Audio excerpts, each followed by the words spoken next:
वसते लक्ष्मी करमध्ये सरस्वती करमूले सीता गौरी प्रभाते परदक्षिणं समुद्रवसने देवी पर्वतस्तनमण्डले विष्णुपत्नी नमस्तुभ्यं पादस्पर्शं क्षमस्व मे गंगे च यमुने चैव गोदावरी सरस्वती नर्मदे सिन्धु कावेरी जलेऽस्मिन् सन्निधिं कुरु वक्रतुण्डा महाकाय सूर्यकोटिसमप्रभा निर्विघ्नं कुरु मे देव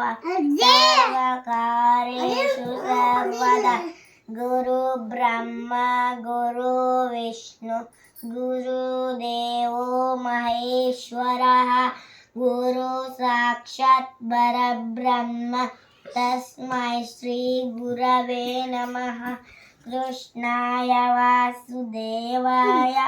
हरये परमात्मने प्रणतः देशनाशाय गोविन्दाय नमो नमः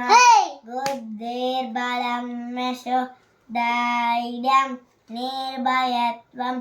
अरोगिता अजाड्यं वपटुत्वं च अनुमात्स्मरणाद् भवेत् मूलतो ब्रह्मरूपाय